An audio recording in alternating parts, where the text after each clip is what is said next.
Hola, soy el doctor Juan Pablo Ornelas. Vamos a platicar un poco sobre la ecografía del hombro. Como sabemos, el hombro doloroso es la causa más frecuente de consulta en pacientes mayores de 40 años. Entonces, de ahí la importancia de poder realizar un diagnóstico correcto dentro de las lesiones que nosotros vamos a observar en el hombro. Bueno, el hombro es la articulación que tiene un mayor rango de movilidad dentro del cuerpo humano. Para su movimiento participan 15 músculos. Entonces esto hace que un diagnóstico correcto se haga de forma más difícil, puesto que las lesiones combinadas es el factor más común. Entonces no es solamente una lesión, muchas veces son 2-3 lesiones en la misma articulación que nos van a estar dando la molestia y por medio de las cuales nosotros debemos hacer un diagnóstico de forma correcta. En la exploración del hombro nosotros debemos de valorar lo que es la integridad del manguito rotador, así como la extensión de desgarros en caso de existir. El ultrasonido tiene una sensibilidad y una especificidad arriba del 90%, de ahí la utilidad de este método de imagen, puesto que tenemos la ventaja con respecto a otros métodos de imagen como lo es la resonancia magnética, de que es un estudio que lo vamos a hacer de forma dinámica. Es un estudio en el cual nosotros vamos a estar observando el tendón en movimiento. Entonces, incluso vamos a poder estar forzando el dolor, podemos estar viendo en qué momento está molestando al hacer el movimiento del hombro para poder nosotros tener un adecuado diagnóstico. Nosotros por ultrasonido debemos de valorar, en caso de que encontremos algún desgarro a nivel de manguito rotador, por ejemplo, el tamaño de ese desgarro, la profundidad que tenga, su grosor y la forma. Entonces también debemos de ver la extensión de esa ruptura hacia las diferentes estructuras que están en forma adyacente. Debemos de valorar la estructura muscular, valorar lo que es qué tanto está atrofiado el músculo, qué tanto se está afectando, el tamaño de ese desgarro y también qué tanta degeneración tiene ese tendón. Aquí nos vamos a apoyar un poco en la sonoelastografía para ver cómo se está comportando el tendón. Podemos valorar lo que es el arco coracoacromial y podemos ver, que eso es bien importante, si existe o no pinzamiento.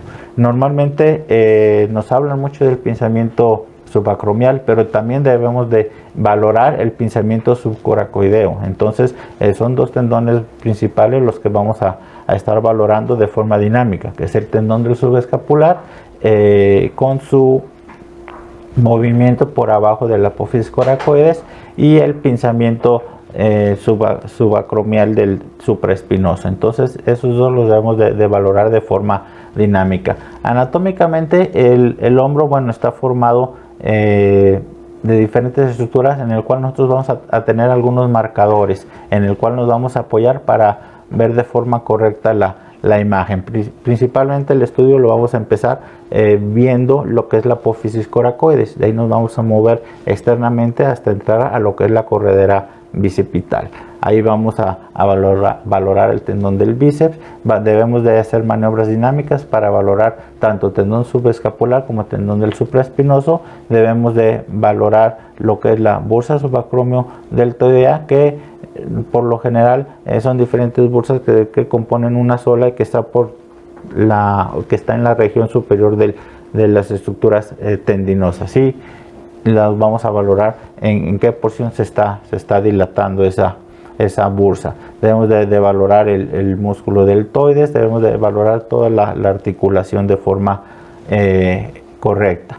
Bueno, la articulación del hombro está formada básicamente por 3 huesos, que son la cabeza humeral, la escápula y la clavícula. Entonces, dentro de esos 3 huesos vamos a valorar básicamente 2 articulaciones.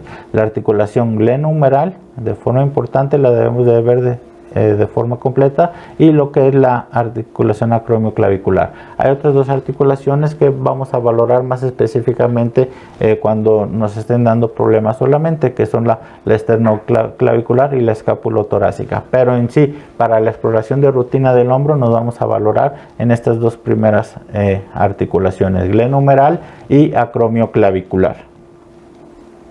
Dentro de lo que es la anatomía sonográfica, como les iba mostrando, primero vamos a observar el tendón del bíceps largo. Lo vamos a valorar dentro de su corredera, dentro de la corredera bicipital. Entonces, para poderlo ver de forma adecuada, nos vamos a basar en los marcadores anatómicos que les estaba comentando. Entonces está dentro de una corredera. La corredera bicipital está formada por la tuberosidad menor medialmente y la tuberosidad mayor lateralmente. ¿Cuál es la importancia de estas tuberosidades? Que en la tuberosidad menor ahí se inserta el tendón del subescapular, y en la tuberosidad mayor se inserta el tendón del supraespinoso, que también los vamos a valorar. Entonces vamos a empezar con el tendón del bíceps largo. Después vamos a hacer maniobras dinámicas en rotación externa para valorar el tendón del subescapular, y hacer maniobras internas y externas haciendo este movimiento para nosotros poder valorar que no haya una luxación o subluxación del tendón del bíceps largo, y a su vez al moverlo hacia afuera estamos valorando la inserción del tendón del subescapular. Después vamos a regresar el brazo hacia el frente, lo vamos a dejar reposando y vamos a subir el transductor en la parte superior para valorar la articulación acromioclavicular. Todo esto lo vamos a ver de forma adecuada en la siguiente exploración que vamos a realizar con paciente en vivo. Entonces después vamos a mover el brazo hacia atrás como si fuéramos a tomar el brazo contralateral por detrás del cuerpo, y ahí vamos a valorar el tendón del supraespinoso, y vamos a valorar todo lo que es el intervalo rotador. El intervalo rotador, el cual está conformado por la inserción del tendón del supraespinoso, por el bíceps largo y la inserción del tendón del subescapular. Esa es la zona crítica donde vamos a ver el mayor porcentaje de lesiones en topografía del hombro. Esa es una estructura, o son varias estructuras que debemos de ver de forma adecuada esas inserciones, porque ahí es donde vamos a valorar la mayor parte de lesiones en el hombro. Después vamos a mover el brazo hacia adelante, como tomando el hombro contralateral, y vamos a valorar el tendón del infraespinoso, el redondo y el labrum posterior. Entonces eso lo vamos a ir valorando de forma adecuada. Entonces el primer tendón que vamos a observar es el tendón del bíceps largo, como lo estamos viendo en estas imágenes. ¿Cómo se van a ver por ultrasonido? Bueno, por ultrasonido vamos a valorar el eje corto y el eje largo. En el eje corto del tendón del bíceps largo vamos a observar medialmente, les había comentado, la tuberosidad menor. Aquí la estamos observando, y lateralmente la tuberosidad mayor. En medio de esa tuberosidad está esta escotadura, ¿sí?, que corresponde con la corredera bicipital, y vamos a observar una imagen redondeada ecogénica que corresponde con el tendón del bíceps largo en un eje corto. Lo estamos viendo de frente. Entonces aquí se inserta el tendón del subescapular, aquí vemos parte de la inserción, acá se va a insertar el tendón del supraespinoso, y en medio el tendón del bíceps largo. Vamos a mover el transductor, lo vamos a mover de forma longitudinal para valorar el eje largo del tendón del supraespinoso. Aquí lo estamos observando. Sí, el tendón del supraespinoso, que corresponde con su eje largo. Siempre nos vamos a mover a la parte más superior, a la entrada de la articulación. Sabemos que el tendón del supraespinoso se va a insertar en el labrum, entonces debemos de valorar lo más superior que podamos, y nos vamos a ir bajando, ¿sí?, transversalmente a la entrada de la corredera bicipital. ¿Cómo sé que estoy en lo que es la entrada de la corredera bicipital? Porque en la región superior hay una estructura que es la que mantiene al tendón del bíceps largo dentro de la corredera. Básicamente son dos estructuras que la mantienen dentro de la corredera. En la parte superior está el ligamento transversal humeral, que lo vamos a ver también de forma dinámica, y en la parte inferior hacia la unión musculotendinosa del bíceps largo vamos a observar el tendón del pectoral mayor. Entonces estas dos estructuras son las que mantienen al bíceps dentro de la corredera. Proximalmente el tendón transversal humeral, distalmente el tendón del pectoral mayor. Entonces debemos de recordarlas bien: ligamento transversal humeral proximal, tendón del pectoral mayor de forma distal. Después vamos a hacer movimiento dinámicos. Ya decíamos, para valorar el supraespinoso, el bíceps largo, perdón, vamos a poner el traductor en el brazo en posición neutral, ¿sí? Relajado sobre el muslo. Después, para valorar el subescapular, vamos a moverlo hacia afuera, hacer este movimiento. Entonces les comentaba también al principio, aquí vamos a valorar tanto que el tendón del bíceps largo permanezca dentro de la corredera, como vamos a observar también en la posición hacia afuera del brazo la inserción del tendón del subescapular. Aquí estamos viendo la imagen en pico del loro, que corresponde con la inserción en un eje largo del tendón del subescapular, y después vamos a mover el transductor para un eje corto para verlo en un corte transversal. Es importante señalar que en el tendón del subescapular estamos observando el tendón en un eje largo en relación al tendón, como lo vemos en esta imagen, pero es un eje corto en relación al cuerpo. Entonces normalmente el transductor lo ponemos en esta posición. Entonces longitudinal en relación al tendón, pero es transversal en relación al cuerpo. Después lo vamos a mover hacia arriba y vamos a observar un eje largo en relación al cuerpo, pero es un eje corto en relación al tendón. El tendón se inserta de esta forma hacia lo que es la tuberosidad menor. Después de valorar el tendón del subescapular en ambos ejes, igual lo vamos a ver de maniobra dinámica. Dejamos el transductor en la misma posición y movemos el brazo hacia adentro y lo movemos hacia afuera. Aquí vamos a valorar, estamos enfocándonos más hacia la zona de la apófisis coracoides. ¿Por qué? Porque al hacer este movimiento el tendón pasa por debajo de la apófisis coracoides. Entonces aquí debemos descartar que exista un pinzamiento de este tendón en este movimiento que estamos realizando. Después vamos a valorar lo que es el tendón del supraespinoso. Para valorar el tendón del supraespinoso vamos a mover el brazo hacia atrás, como si fuéramos a tomar el brazo contralateral, como lo estoy mostrando en esta imagen, en donde estamos observando cómo movemos el brazo, y al mover el brazo en esa posición vamos a ver la inserción del tendón en la tuberosidad mayor, que es en esta zona. Este tendón viene por debajo del acromion, que aquí lo estamos viendo, clavícula, acromion, y por aquí viene hasta la zona de su inserción. Entonces igual, no todos los pacientes te pueden hacer esta maniobra, incluso hay un alto porcentaje que cuando viene la molestia no puede hacer esa maniobra. Hay otras maniobras en las que nosotros nos podemos apoyar para ver el tendón del supraespinoso, que también lo vamos a ver de forma dinámica más adelante. Una maniobra de ellas es pidiéndole al paciente que mueva el brazo hacia atrás, como si lo fuera a meter en la bolsa posterior del pantalón, esta maniobra de aquí. Entonces con esta maniobra, en donde no está moviendo el brazo completamente hacia atrás, sino simplemente lo hace hacia atrás y lo inserta en la bolsa posterior del pantalón, que es como yo les explico al paciente para que entienda, manteniendo el codo hacia adentro, en donde vamos a observar la pura inserción del tendón, la pura inserción del tendón del supraespinoso en esta topografía. Entonces también lo podemos ver de forma adecuada en esa posición. Si el paciente no te puede hacer esta maniobra, otra forma en la que podemos nosotros observar el tendón del supraespinoso, si el paciente no me puede hacer en la maniobra en la que movemos el brazo hacia atrás, es poniendo el brazo hacia un lado. Entonces al poner el brazo hacia un lado le vamos a pedir que haga un movimiento de forma interna, hacer este movimiento hacia adentro. Entonces al hacer este movimiento vamos a ver la inserción del tendón del supraespinoso y la vemos de forma adecuada. Incluso si yo hago este movimiento hacia afuera completamente, voy a ver la inserción del tendón del supraescapular. Incluso esta maniobra nosotros la podemos utilizar para ver todo lo que es el intervalo rotador. Moviendo el brazo hacia afuera, vemos la inserción del supraescapular. Moviendo el brazo hacia adentro, vamos a ver la inserción del supraespinoso. Entonces, si nosotros tocamos en la zona del hombro y yo muevo el brazo hacia afuera, estoy sintiendo cómo estoy sacando la tuberosidad menor.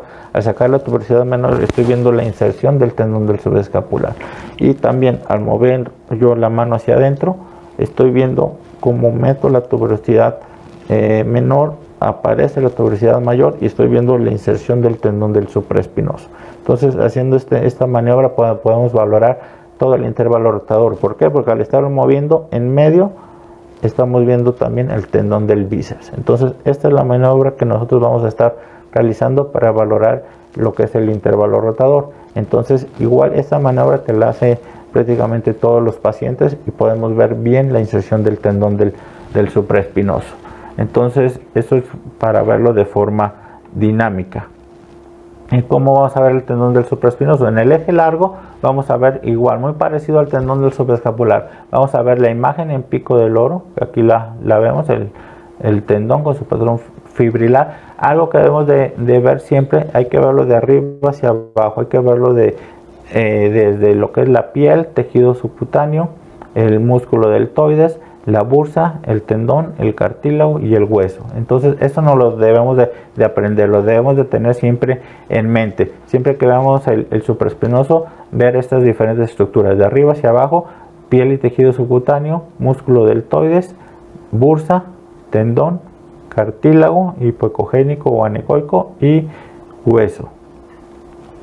En el eje corto igual, piel, tejido subcutáneo, músculo deltoides, bursa, tendón, cartílago y hueso. Entonces siempre lo debemos de identificar en ambos cortes para ver que estamos viendo de forma correcta el tendón del supraespinoso.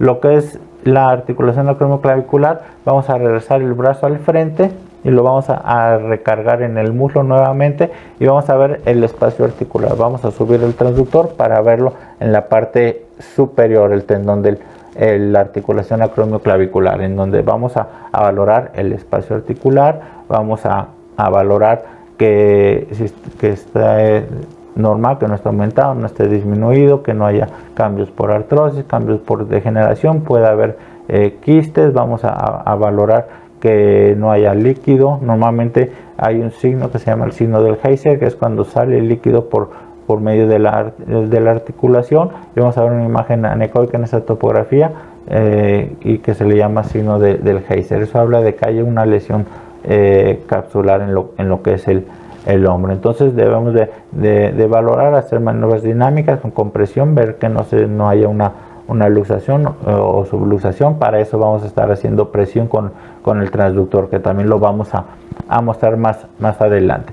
Y después vamos a ver la región posterior. Aquí vamos a pedir al paciente que ponga el brazo hacia adelante como si fuera a tomar el hombro contralateral. Entonces, en esta posición vamos a valorar tanto el tendón infraespinoso, nos vamos a ir moviendo posteriormente, el redondo, y caer a lo que es el labrum. Entonces vamos a ver tendón infraespinoso, aquí lo estamos observando, el redondo, que aquí estamos viendo más bien parte muscular, y caemos a este triangulito, ¿sí?, que corresponde con el labrum posterior, este triangulito de aquí. Igual, al valorar el labrum vamos a hacer maniobras dinámicas, maniobras en rotaremos el brazo así y lo vamos a mover hacia afuera y lo vamos a regresar. Hacer este tipo de maniobras para nosotros valorar lo que es la articulación, ver que el labrum permanezca íntegro, que no haya extravasación de líquido y que no se esté abriendo, que no se esté perdiendo esta morfología triangular. El labrum tiene una morfología triangular ecogénica. ¿Por qué? Porque es fibrocartílago. Entonces es una imagen muy similar a la que vamos a observar cuando hablemos de rodillas. Es un triangulito ecogénico. Eso corresponde con el labrum posterior. Y vamos a hacer maniobras dinámicas para evaluar lo que es el pinzamiento. Ya les comentaba cómo hacer el pinzamiento subcoracoideo, cómo valorarlo para el subescapular y cómo vamos a valorar el pinzamiento en el supraespinoso. Para el supraespinoso vamos a hacer de dos formas ese pinzamiento, una forma pasiva y una forma más activa. Entonces la forma pasiva es igual, simplemente pidiéndole al paciente que mueva el brazo hacia atrás, que haga este movimiento, y le vamos a poner el transductor y simplemente le pedimos que mueva el brazo hacia adelante, que haga este movimiento. Entonces con el transductor vamos a ver si está pasando o no el transductor. Incluso podemos escuchar un chasquido, podemos sentir el brinco cuando se está pinzando, y también el mismo paciente nos va a referir la molestia o el dolor, pero igual vas a sentir cómo brinca ese tendón.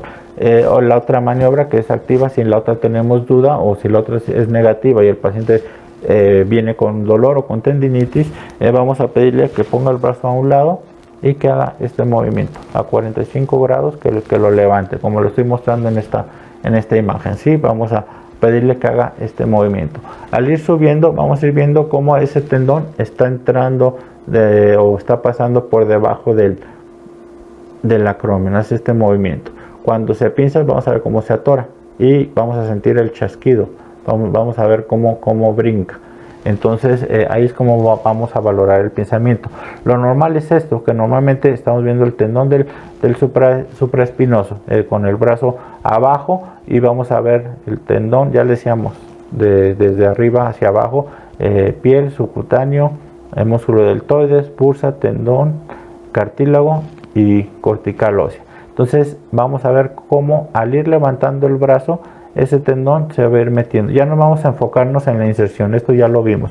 Ahora nos vamos a enfocar a la parte posterior, a la parte donde se encuentra el acromion, que aquí lo estamos observando. Entonces vamos levantando el brazo, vamos haciendo este movimiento, levantando el brazo, y vamos viendo cómo el tendón se va metiendo, está pasando. Aquí lo vemos completamente fuera, aquí estamos viendo cómo está entrando por debajo del acromion. Este es el acromion y este es el tendón, y al nosotros ya levantar el brazo a la parte más superior, debemos de ver que ese tendón ya pasó de forma completa por debajo de lo que es el acromion. Entonces así es como vamos a valorar nosotros de forma dinámica lo que es el pinzamiento subacromial. Entonces esa es una imagen de Netter comparada con la ecografía. Sí, esta es una imagen muy característica que pone el doctor Antonio Bufar en sus charlas, en donde vemos cómo de arriba hacia abajo comparamos lo que es el músculo deltoides, vemos la bursa, vemos el tendón, el cartílago y el hueso.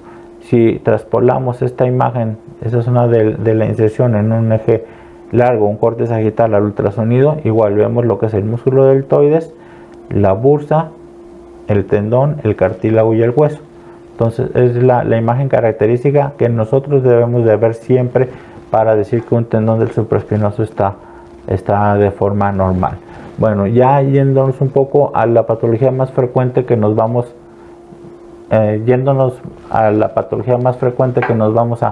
a encontrar dentro del manguito rotador y fuera del manguito en el hombro. Debemos de valorar primero las lesiones que van a afectar el manguito, que es lo más frecuente.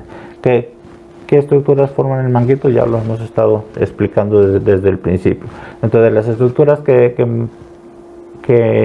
conforman el manguito de los rotadores, el que más frecuentemente se nos lesiona es el tendón del supraespinoso. Entonces debemos de valorar siempre su inserción. Por eso pongo tanto énfasis tanto en lo dinámico como en lo estático de lo que es la visualización del tendón del supraespinoso.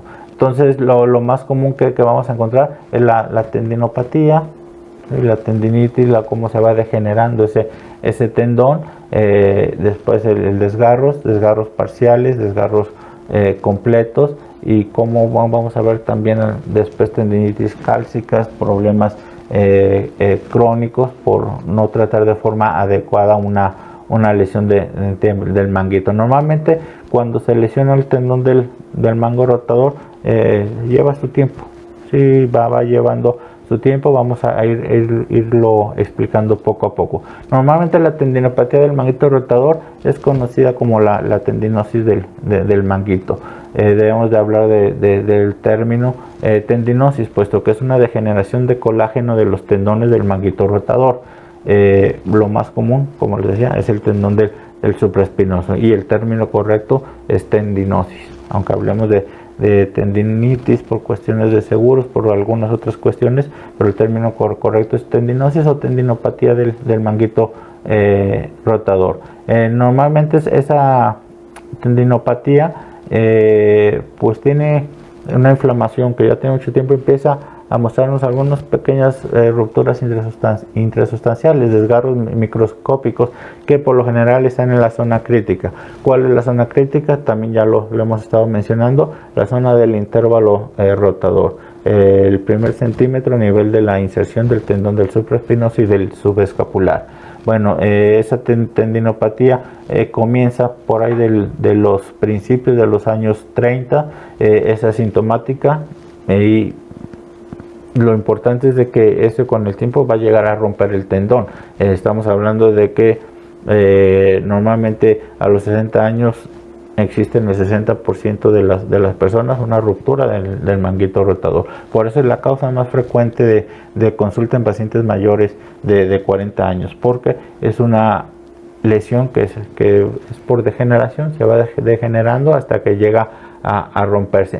Cuando estamos observando la tendinopatía, que decíamos que se ve desde los años 30, vamos a ver engrosamiento, vamos a ver hipoecogenicidad con pérdida del patrón fibrilar del manguito rotador. Es importante señalar que, bueno, cuando el desgarro es parcial, el ultrasonido es menos sensible que cuando es un desgarro completo, pero tenemos la ventaja nosotros con la ecografía de que podemos realizar una evaluación de forma dinámica, correlacionando la evaluación con el dolor. Entonces podemos estar forzando el dolor, podemos estar forzando ese tendón para ver cuándo es que se está lastimando, cuándo se está atorando, en qué momento se está produciendo la molestia y si en realidad hay una lesión o no. Muchas veces también es importante señalar que el hombro llega a compensar una lesión, que por ejemplo es más común que te llegue a molestar o a doler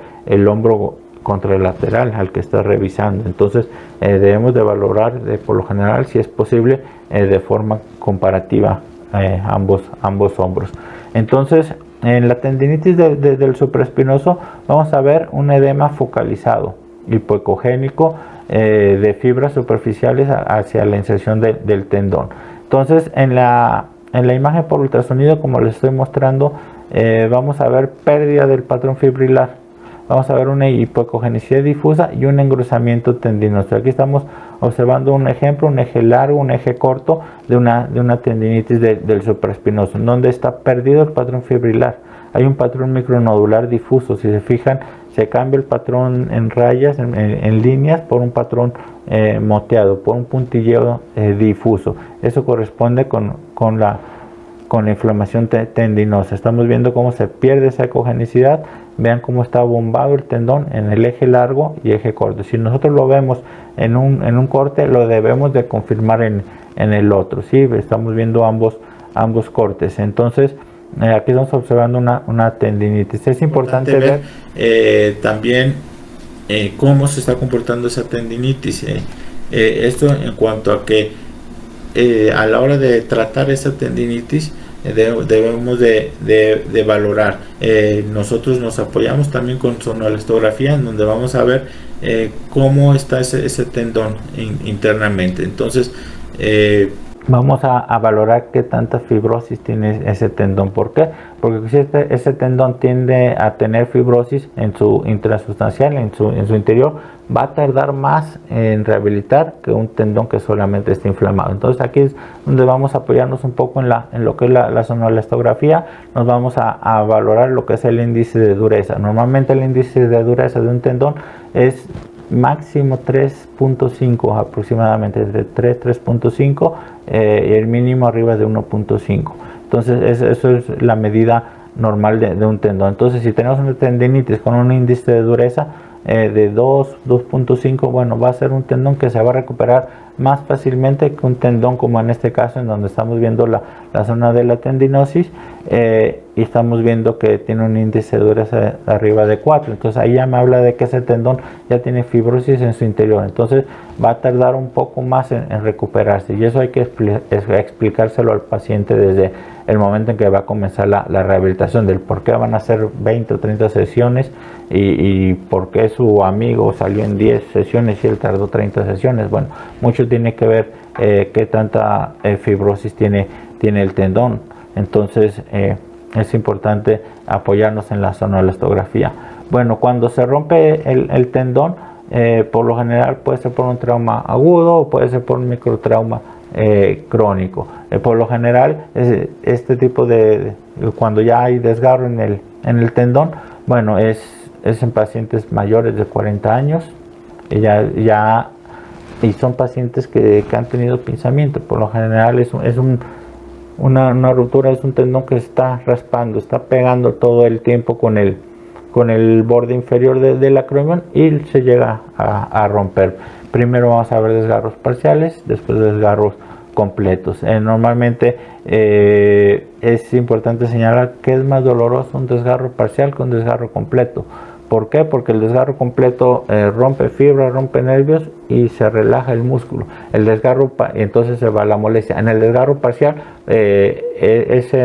esa ruptura, igual la tendinosis, por eso es tan dolorosa, porque el tendón no está moviéndose. Entonces, ¿qué está haciendo? El músculo, que normalmente trabaja contrayendo y relajando, lo vamos a ver también cuando hablemos de lesiones musculares. Bueno, va a sentir la resistencia del tendón, y el músculo que no sabe qué está pasando, ¿qué va a hacer? Se va a contraer. Entonces al contraerse va a originar una contractura y te va a dar eso, la molestia. Es por eso que cuando viene el hombro doloroso, el paciente te va a referir que le duele toda la parte superior, que se va hasta la parte posterior del cuello, o incluso que baja por la parte lateral hasta el codo. Entonces todo eso es por las contracturas musculares de los grupos musculares de esas zonas. Entonces igual, aunque la lesión está en el codo, bueno, te va a contracturar toda la parte superior, te va a contracturar la parte lateral. Normalmente cuando se va por la parte lateral, lo vamos a ver más adelante, es cuando está inflamado o está lastimado el tendón del bíceps largo. Pero es importante hacer estos señalamientos. Lo más común, el desgarro parcial, el que más comúnmente se va a romper, es el tendón del supraespinoso. Hay varios tipos de desgarros parciales. Primero es el desgarro intrasustancial, ¿sí? Que está dentro del tendón. Este tipo de desgarro, el intrasustancial, no lo vamos a ver el ortopedista no lo va a ver en la artroscopía, porque está dentro del tendón. Igual es como las rupturas meniscales de primer grado, que están por dentro, entonces entra la artroscopía y no lo va a ver. Entonces, incluso si son desgarros pequeños, menores de 5 milímetros, bueno, se puede mencionar simplemente como tendinopatía, sin hablar de desgarre todavía. Entonces, después está el desgarre de la superficie bursal, que es el desgarre cuando intrasustancialmente abre hacia la parte de la bursa, ¿sí? En la parte superior. Y está el desgarro parcial sobre la superficie articular, que este es el más común, el que está pegado al borde cartilaginoso, al borde de la articulación. Entonces, eso es en cuanto a los desgarros parciales. El desgarro completo igual es más común en el supraespinoso y se va a extender desde la bursa hasta la superficie. Es importante señalar también en cuanto al desgarro completo, ¿no? Nosotros debemos de mencionar al clínico cuando es un desgarro completo, que se fue todo el tendón, o cuando es un desgarro de grosor total, en donde sí va desde la bursa hasta la superficie, pero no se desprendió todo el tendón. Entonces eso debemos de explicárselo también al médico. Normalmente el desgarro de grosor total, lo más común es que sea sobre la inserción medial que sobre la inserción lateral. Entonces normalmente, digamos que si viene el tendón supraespinoso de frente, que es este, y se inserta en el hueso, el desgarro completo es cuando todo el tendón, que es este que estamos viendo aquí, y ese es el hueso, se rompe, ¿sí? Entonces, si yo lo volteo a un eje largo, vemos que hay un espacio y está todo el tendón roto, ¿sí? El desgarro, ese es el desgarro completo. El desgarro de grosor total es que viene la inserción del tendón, es como si viéramos un eje corto. Entonces aquí estamos viendo todo el tendón, pero esta es la inserción medial, se rompe la inserción medial, pero la inserción lateral todavía sigue insertada. ¿Sí? Entonces vamos a ver que si yo pongo el transductor en esta zona donde ya se me rompió, voy a ver el desgarro, pero si yo pongo el transductor en la parte lateral, lo voy a ver aparentemente completo. Entonces eso de repente nos puede llevar a un error diagnóstico. Entonces siempre por eso debemos de hacer el barrido completo de medial a lateral, ¿sí? Para nosotros estar completamente seguros si es un desgarro completo o si es un desgarro de grosor total.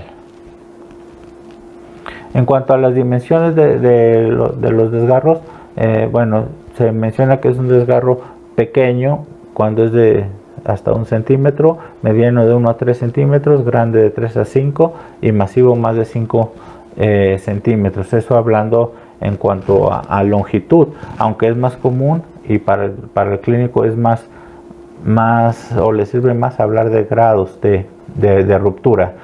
Me estoy refiriendo a que es más de mayor utilidad es decir que es una ruptura de primer grado, de segundo, de tercer grado. Juntándolas estamos diciendo que una ruptura de primer grado son los desgarros pequeños, ¿sí? Que es el desgarro que es más o menos de 1 centímetro, en donde es el desgarro a nivel de la inserción y hay una retracción leve, ¿sí? Cuando esa retracción llega a nivel más o menos de lo que es el acromion o llega al nivel del acromion, ya se habla de un desgarro de grado 2, que es aproximadamente de 1 a 3 centímetros. El acromion está entre 1.5 y 3 centímetros de la inserción. Entonces estamos hablando de un desgarro de segundo grado. Cuando ese desgarro se va más atrás del acromion, cuando ya se fue por detrás de lo que es el acromion, es un desgarro de tercer grado.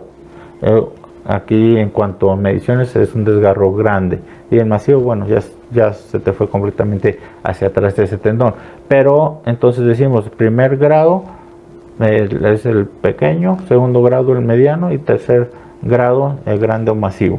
Entonces, ¿cuál es la importancia de esto? Bueno, de que dependiendo del grado de desgarro, esto va a tener implicaciones para la selección del tratamiento, para el abordaje quirúrgico y para el pronóstico también de este paciente, un pronóstico postoperatorio y la recurrencia de ruptura. Esto es debido a que normalmente un desgarro de primer grado tiene un pronóstico muy bueno, ¿sí? Tiene prácticamente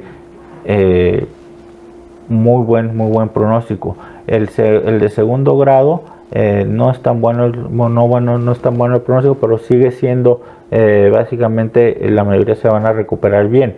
Y los de tercer grado es un pronóstico muy bajo, ¿sí? En donde básicamente los de tercer grado la gran mayoría se va a volver a romper. ¿Por qué? Porque no va a soportar. Normalmente está tan retraído ese tendón, y al estar tan retraído ya tiene tiempo me habla de que ya tiene tiempo con la ruptura, que va a ser un tendón que ya incluso va a tener muy poca firmeza, muy poca fuerza. Entonces cuando tú lo quieras jalar para insertarlo, para reinsertarlo, no te va a aguantar esa tensión, o si no, al momento de empezar a rehabilitar se va a volver a romper. Entonces de ahí la importancia. Por lo general los desgarros de tercer grado no son quirúrgicos.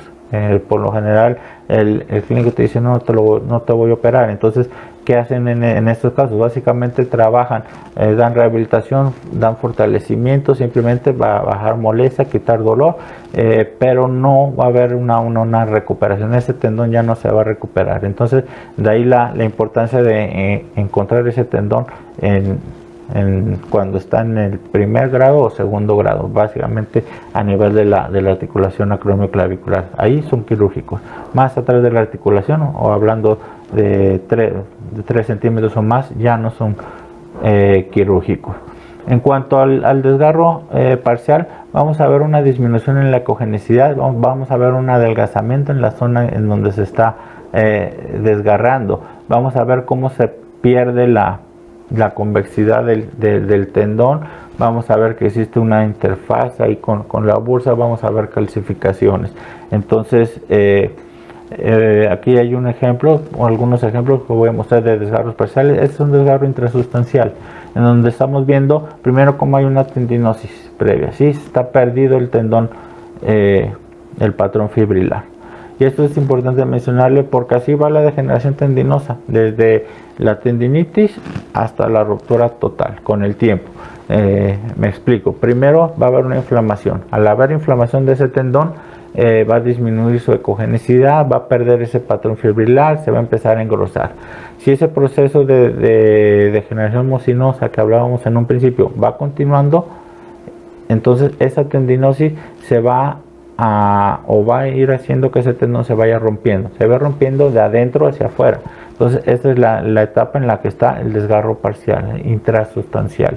Aquí vemos la imagen hipocogénica dentro de la tendinitis que corresponde con el desgarro parcial. Si no se trata en ese momento, esto todavía se puede tratar con rehabilitación. Es un desgarro muy pequeño que incluso tú lo puedes mencionar como tendinosis todavía, y lo van a tratar con rehabilitación. Es una ruptura menor de 5 milímetros.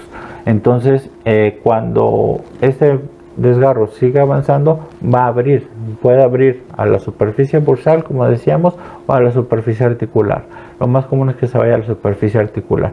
Si ese proceso sigue avanzando con el tiempo, si se fue a la superficie articular, se va a ir hasta la otra superficie, a la superficie bursal. Entonces ahí ya vamos a hablar de un desgarro de grosor total, va a romper de lado a lado. Y si eso sigue aumentando, bueno, va a romper ya todo el tendón y lo va a empezar a retraer. Entonces ese ya es un desgarro completo. Así es como va avanzando la degeneración tendinosa desde una tendinitis hasta una ruptura. Aquí estamos viendo, como les comentaba, apoyándonos un poco en la sonolastografía, en donde vemos la zona de tendinosis, que está marcado en azul en la sonolastografía, en donde lo más duro o lo más tenso, perdón, se marca en azul, lo más suave o donde hay menos tensión se marca en rojo. Lo normal es que esté más o menos en verde o entre verde y un poquito en azul. Se fijan, aquí está la tensión, la inflamación del tendón y la zona de la ruptura en rojo. Entonces aquí me alcanza a marcar con la sonolastografía que aquí hay pérdida de la tensión en esta zona que corresponde con esta zona de aquí. Entonces con esto confirmo de que es un desgarrito intrasustancial dentro de lo que es el tendón del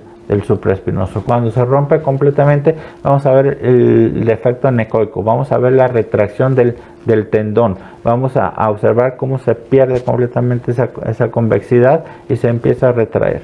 Sí, podemos ver algunos signos, algunos criterios en donde nosotros vamos a hablar de ruptura, donde vamos a estar completamente seguros de que ese tendón está roto. Uno de esos signos es el signo de la interfaz del cartílago, donde vamos a ver una imagen ecogénica lineal en el borde superior del cartílago. Eso me habla de que no hay tendón arriba y de que está roto. Otro de los signos es el signo de la tuberosidad desnuda, donde vamos a ver que no hay tendón en la zona. Otro es la pérdida de la convexidad característica del tendón, con herniación del músculo deltoides. Ese es otro signo, otro criterio que nos va a hablar de ruptura completa. Entonces, juntando algunos criterios podemos nosotros confirmar. Aquí vemos algunos ejemplos de interfase del cartílago, en donde estamos observando cómo viene el tendón, esa zona, y de aquí para acá no hay tendón, es un eje corto. Entonces incluso me sirve para explicarles mejor lo que es un desgarro completo. Aquí vemos cómo está la imagen anecoica, cómo vemos el signo de la interfase del cartílago y cómo no hay tendón, ¿sí?, en todo el eje transversal. Ese es un desgarro completo del tendón del supraespinoso. En esta imagen es un desgarro de grosor total del tendón del supraespinoso, en donde hacia la parte medial, aquí está el bíceps, esto corresponde con el signo de la interfaz del cartílago, que me habla de que no hay tendón arriba, y esta línea blanca me la da el líquido que está en la zona de la ruptura, pero de la mitad hacia afuera, aquí vemos que sí hay tendón, y vemos cómo ya se pierde lo que es la interfaz del cartílago. ¿Por qué? Porque hay tendón, entonces ya no nos va a reforzar el borde cartilaginoso. Entonces esa es una ruptura de grosor total, un eje corto hacia la inserción medial. Esa es una ruptura completa de ambas del tendón del supraespinoso.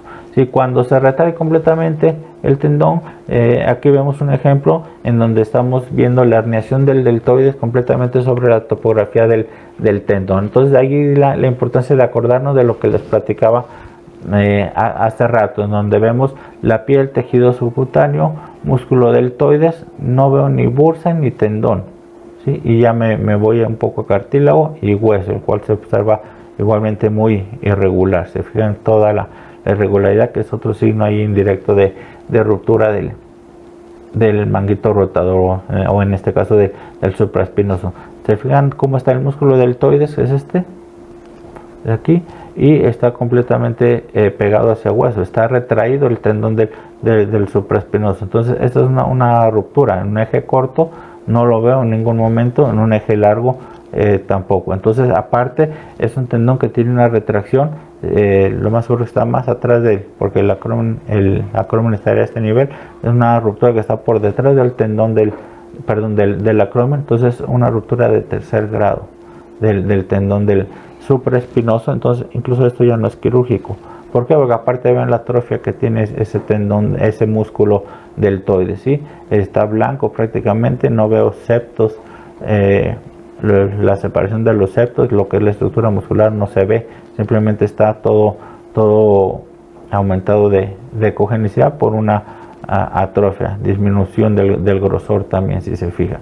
Entonces recuperar esto ya es muy difícil. Simplemente aquí el tratamiento es tratar de quitar molestias, quitar dolor.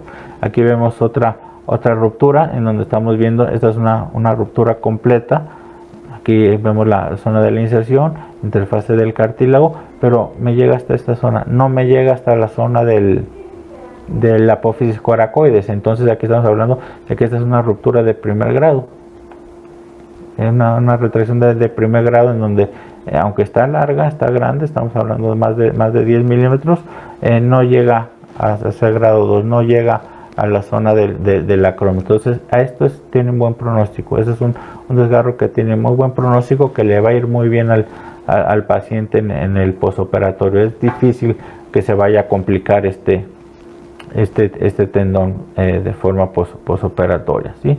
Entonces aquí hay algunos ejemplos de un desgarro contra una tendinosis. ¿Qué vamos a ver en uno? ¿Qué vamos a ver en el otro? El desgarro por lo general es anecoico, ¿sí? Tiene sus bordes bien delimitados, tiene sus bordes bien definidos, es homogéneo, es delgado, se adelgaza la zona, ¿sí? Y vamos a ver, como les comentaba, irregularidad en la cortical ósea, a diferencia de la tendinosis.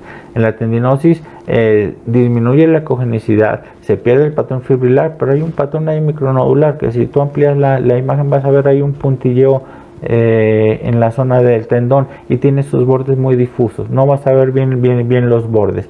Es heterogéneo, hay zonas normales con zonas de inflamación, entonces vas a ver zonas ecogénicas con zonas hipoecogénicas de forma difusa. Este tendón se va a inflamar, entonces va a ser edematoso, se va a engrosar, va a ser un tendón engrosado, y vas a ver la cortical ósea lisa, ¿sí? Normal.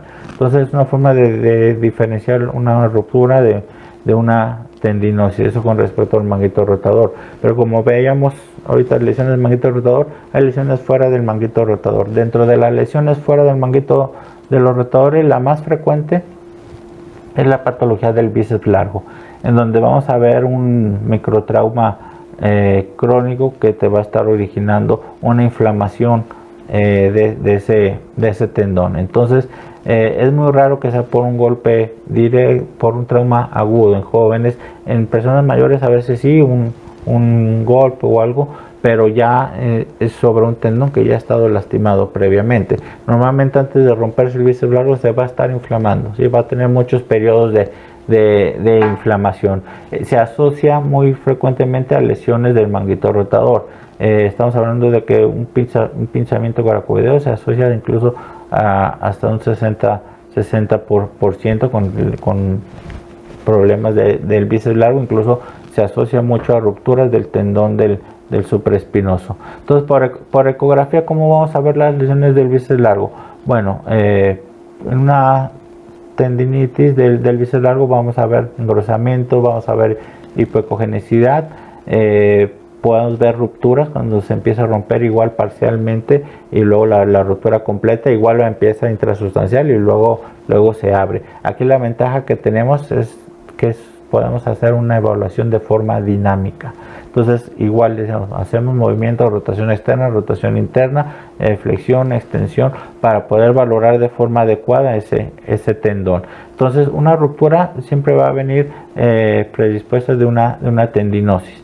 ¿Sí? Se asocia mucho al desgarro del subescapular, incluso también la subluxación o la luxación del bíceps largo se asocia a una ruptura del subescapular. Siempre que veamos una luxación del bíceps largo, debemos de ver el tendón del subescapular, debemos valorar dónde se encuentra. Entonces, cuando se llega a romper el tendón del bíceps largo, vamos a ver cómo se retrae el músculo, y es algo muy característico, que es el signo de Popeye, en donde al retraerse el músculo se va a ver la bola en la porción inferior del brazo. Entonces eso es porque el músculo se retrajo, está retraído porque se rompió ese tendón y el músculo se cayó hacia la parte inferior.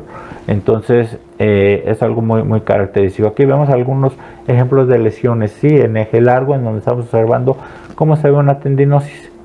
Aquí vemos cómo viene el patrón fibrilar normal y después vemos la pérdida de ese patrón, ¿sí? Lo vemos hipoecogénico con un patrón micronodular, como les comentaba, de forma difusa. Esa es una tendinitis del bíceps largo.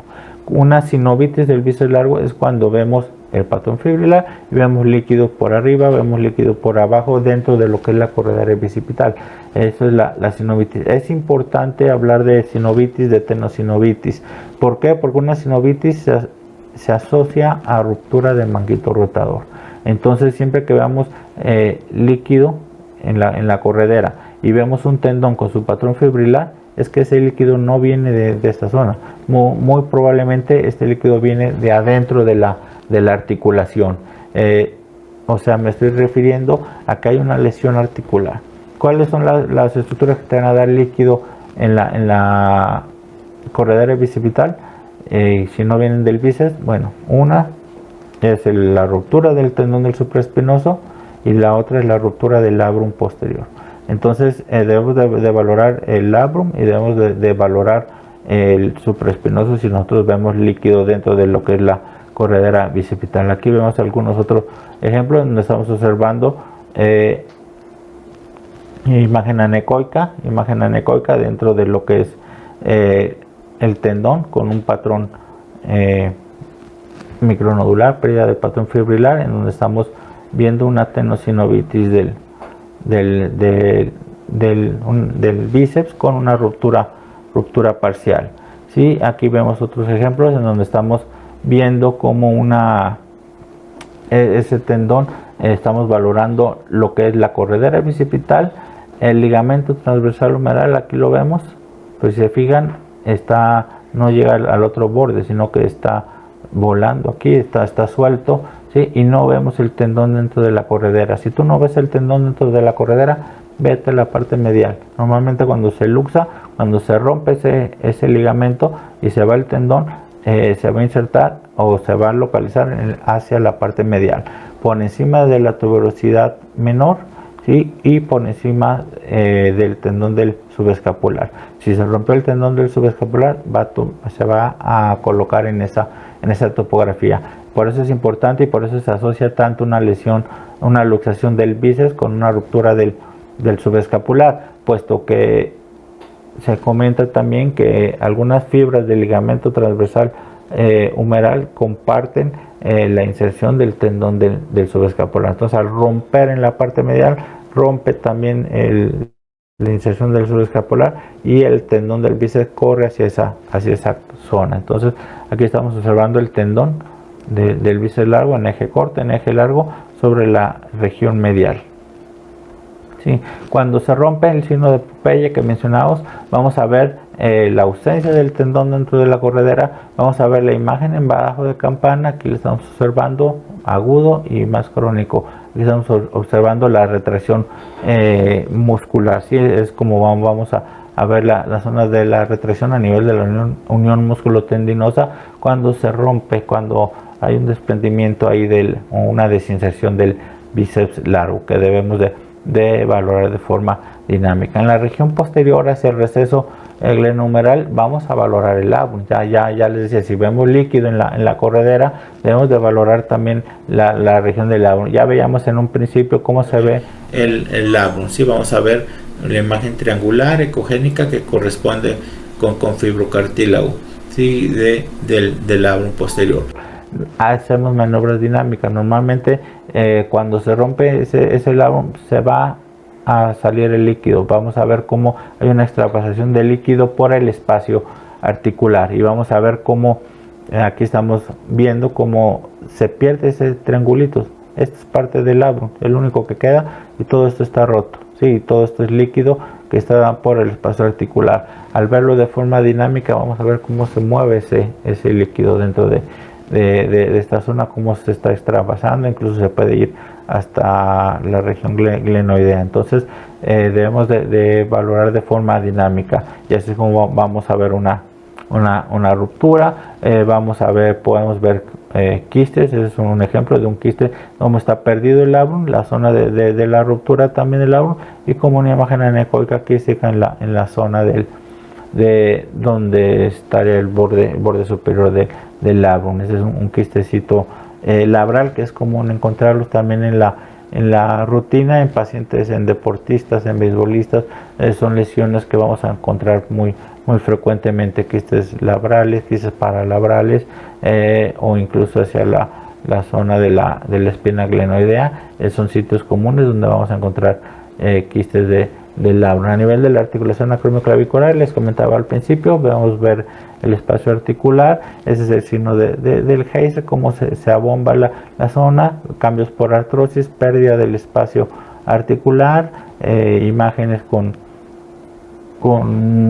pérdida de la cortical, osteofitos que nos hacen perder el espacio articular. Y el signo del Heiser es común encontrarlos en pacientes también mayores de 50 años, este tipo de artrosis. Igual vamos a ver quistes, vamos a ver, como en este ejemplo estamos viendo la articulación acromioclavicular y la imagen de un quiste sinovial sobre la zona o el borde anterior de la clavícula, viniendo desde la zona de la articulación acromioclavicular. Entonces es como nosotros lo vamos a estar valorando de forma correcta. Debemos de valorar al momento de estar viendo los diferentes tendones del manguito rotador. Les decía al principio, vamos a ver la bursa. Se puede inflamar o se puede dilatar, ya sea por encima del tendón del supraespinoso, más cuando hay algún pinzamiento, por encima del subescapular, encima de la corredera, por toda la zona de la coracoides, por abajo del acromion. Digo, todas esas zonas son zonas donde vamos a estar valorando. En todo momento que estamos realizando el estudio, estamos valorando si hay bursa o no. Puede ser bursas leves, como en este caso, en donde estamos viendo una inflamación de la bursa. No siempre es anecoica, eso también es importante señalarlo. Entre más crónico va a aumentar su ecogenicidad también. Entonces aquí estamos viendo un ejemplo de una bursa que ya normalmente el grosor es de 2 milímetros a lo mucho.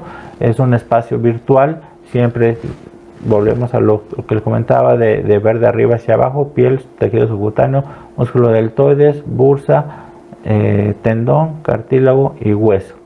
Si vemos una tendinosis, si vemos la cortical, o cuando se inflama un poco más, aquí vemos arriba de 2 milímetros, es una bolsa de 4 o 5 milímetros, donde trae una tendinitis y trae una bursitis de tendón. O puede ser muy grande también, de repente hay golpes o hay una fricción muy continua que te va a dar una bursa muy grande, como en este caso, en donde prácticamente se inflamó toda la bursa por encima de lo que es el tendón.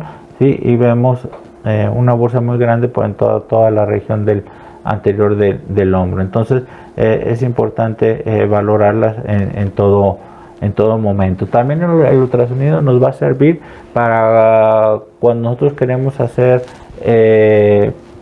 digamos procedimientos para tratar de aliviar. Sí, aquí estamos viendo, por ejemplo, un tendón, una tendinitis. Si se fijan, esta es una tendinitis que ya tiene mucho tiempo y que no cura, Entonces, prácticamente es un paciente que ya se le hizo de todo y permanece. Zonas menos ecogénicas, que una zona más focalizada de la tendinitis, pero trae un patrón micronodular, si se fijan, difuso. Sí, está perdido el patrón fibrilar. Entonces, en este caso, es deportista, necesitaba regresar a la actividad, no se quería operar.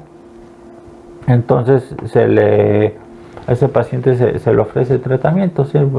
Una forma de, lo último, o digamos, antes de pensar en cirugía, bueno, es aplicar, por ejemplo, en este caso, agregado plaquetario en la zona del tendón o PRP para tratar de quitar esa inflamación. Entonces, la ventaja del ultrasonido en este tipo de procedimientos de medicina deportiva, bueno, es que nosotros podemos seguir la aguja en todo momento. Entonces, tú sabes que vas a aplicar el PRP en la zona donde está la mayor inflamación, y que igual estás viendo en todo momento que estás dentro del tendón, que no estás inyectando ni arriba ni por fuera. Aquí estamos viendo un ejemplo donde estamos viendo la aguja, ¿sí? Y vemos dónde está la punta de la aguja, ¿sí? Aquí la estamos observando. Entonces yo sé que aquí voy a aplicar el agregado plaquetario para tratar de desinflamar. Aquí vemos la punta de la aguja en el momento que estamos aplicando la sustancia dentro de lo que es el tendón, dentro de lo que es la tendinitis. ¿Sí? Vemos cómo aplicamos, y estoy completamente seguro, 100% seguro, que estoy aplicando el PRP en la zona donde la quería aplicar, donde le va a ayudar más. ¿Sí? No me voy a quedar arriba ni abajo. A veces nos sirve si queremos aplicar algún antiinflamatorio. Obvio, un tendón no se le va a aplicar un antiinflamatorio. Entonces, si quieres desinflamar la bursa, bueno, lo vas a seguir. Entonces, con estas bien seguro que no te vas a pasar, o que no te vas a quedar corto a la bursa. Entonces, esas son las ventajas que tenemos con la ecografía en los tratamientos, que nosotros podemos ver en todo momento la punta de la aguja, y que estás viendo exactamente el lugar donde estás aplicando la sustancia que quieres aplicar, ya sea en el tendón, en el músculo o en la bursa. Entonces, es muy importante hacer este tipo de guías con ecografía. Ya para finalizar, vamos a hablar un poco del hombro posquirúrgico. Normalmente la anatomía del hombro posquirúrgico va a cambiar completamente en relación a la anatomía normal. No es lo mismo igual un hombro posquirúrgico a las 6 semanas que un hombro posquirúrgico al año.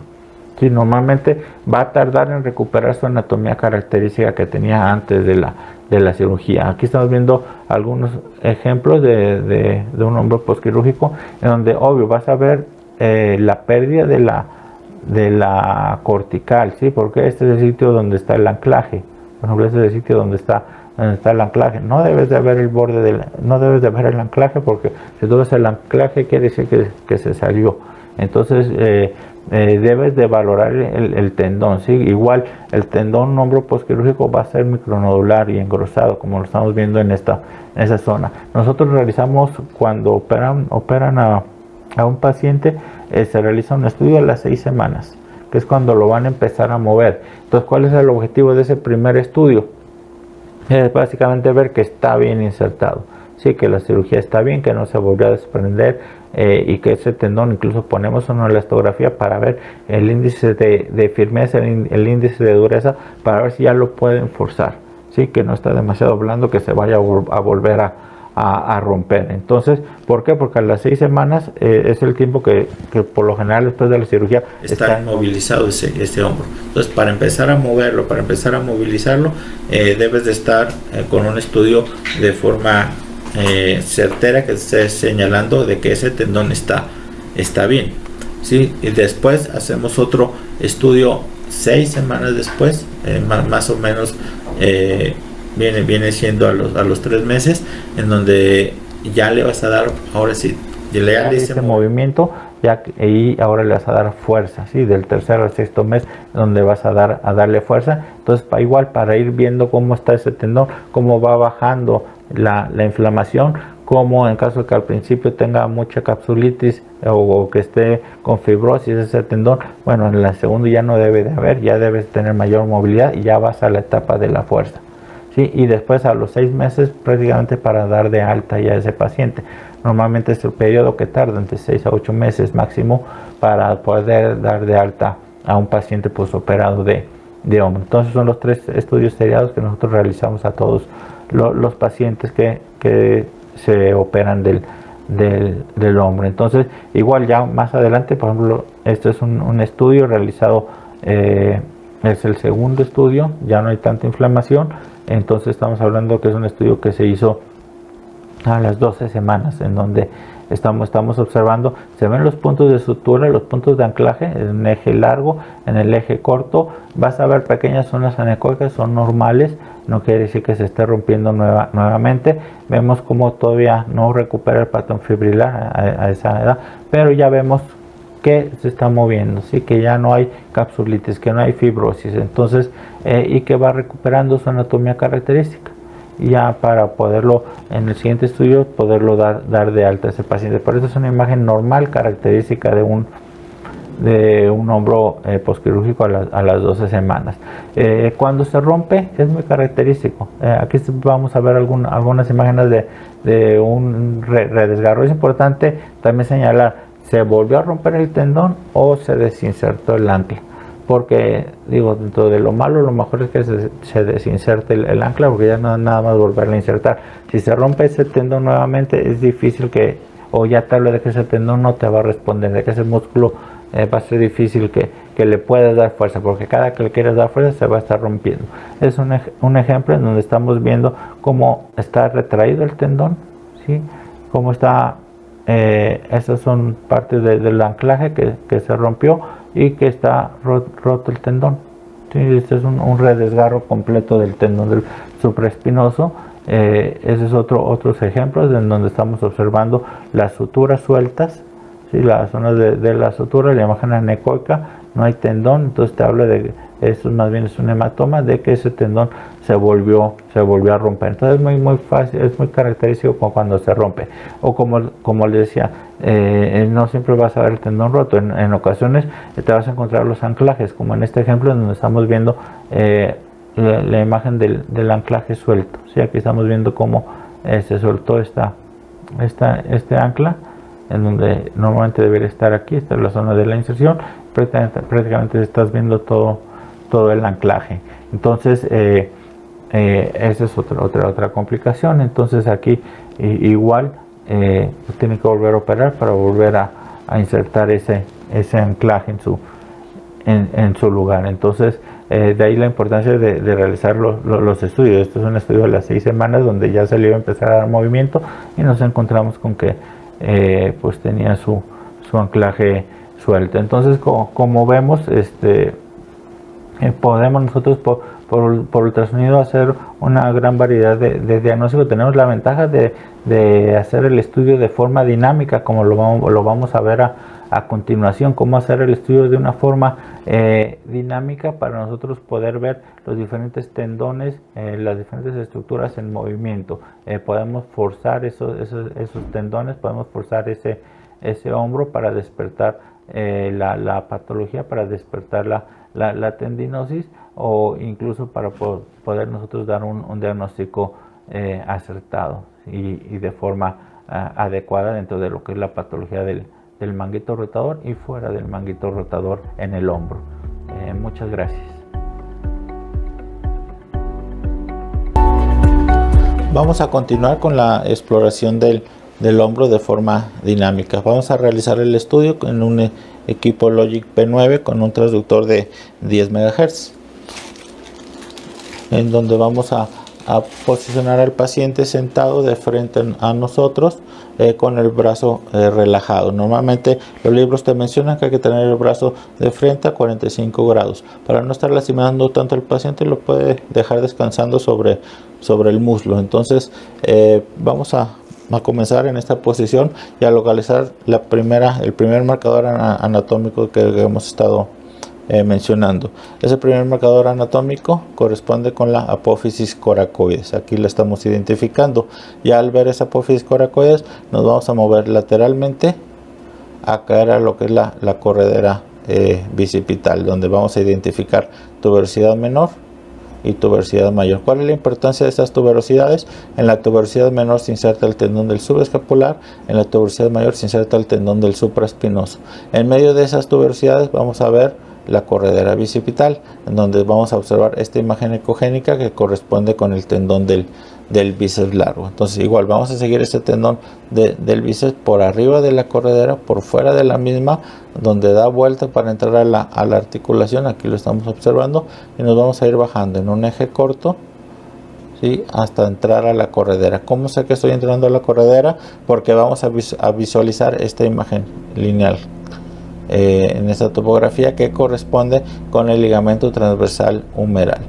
Sabemos, como hemos comentado, que son dos estructuras las que mantienen al tendón del bíceps largo dentro de la corredera.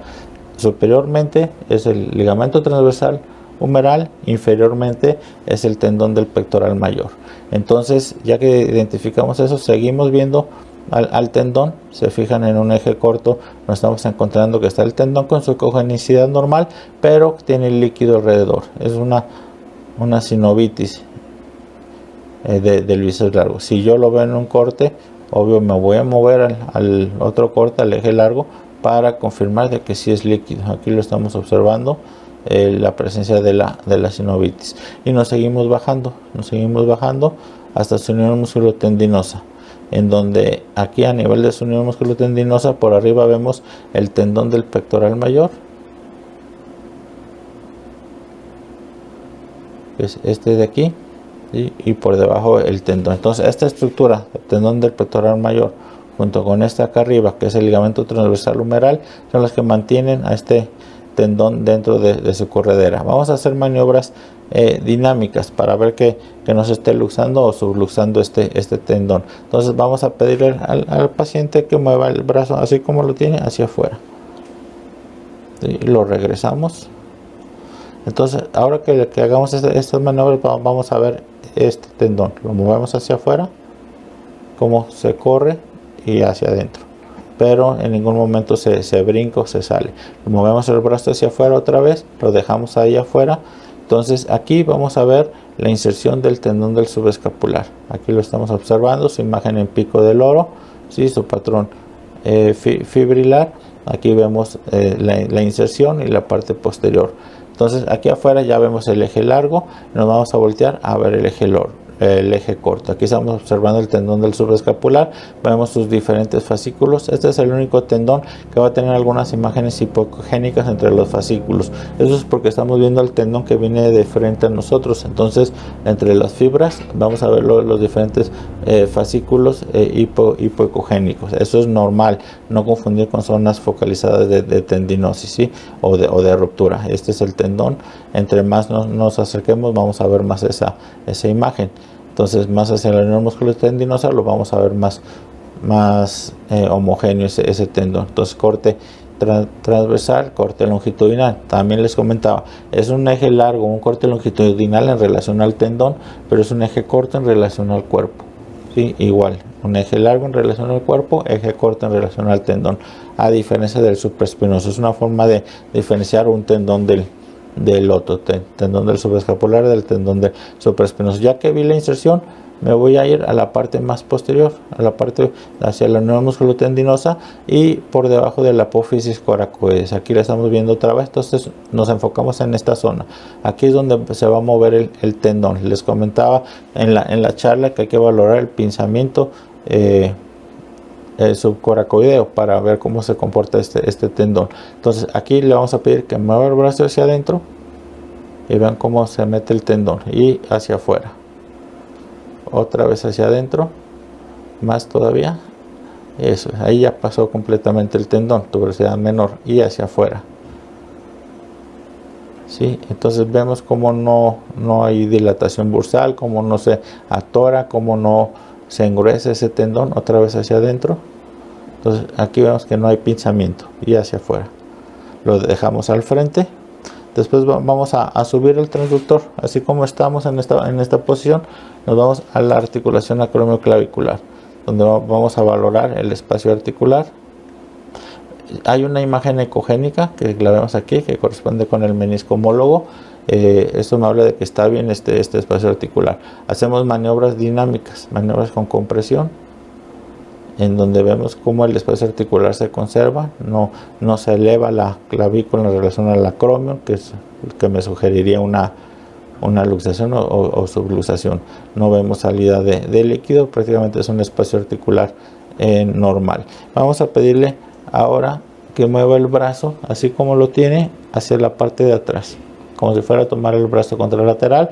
Me voy a voltear para mostrarlo, más o menos esta es la posición que vamos a poner el brazo para valorar el tendón del supraespinoso. Entonces, al hacer esta maniobra, igual ponemos el transductor y vamos a ver la pura inserción. Aquí vemos la inserción tendinosa,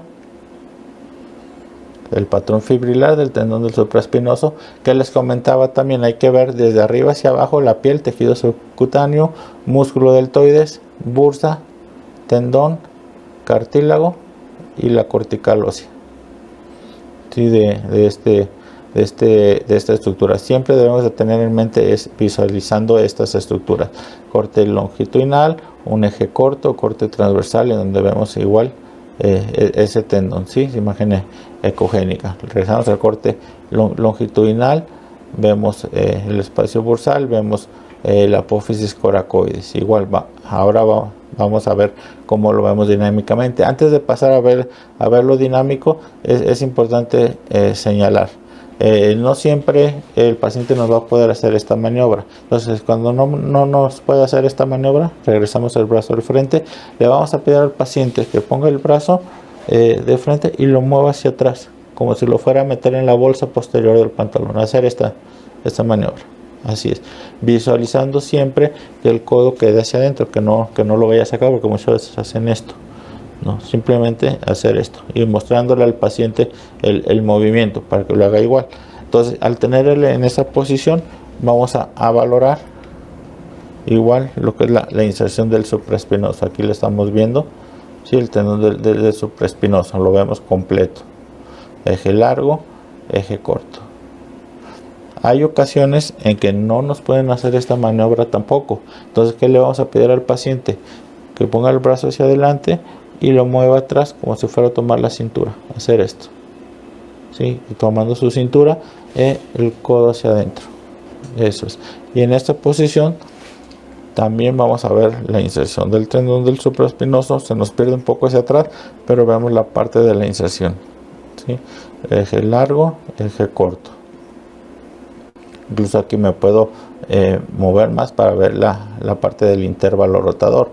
¿Se acuerdan que comentábamos también que es la zona más importante que debemos de valorar, la zona del intervalo rotador, que está compuesta por tres estructuras: la inserción del tendón del supraespinoso, el tendón del bíceps y la inserción del tendón del subescapular.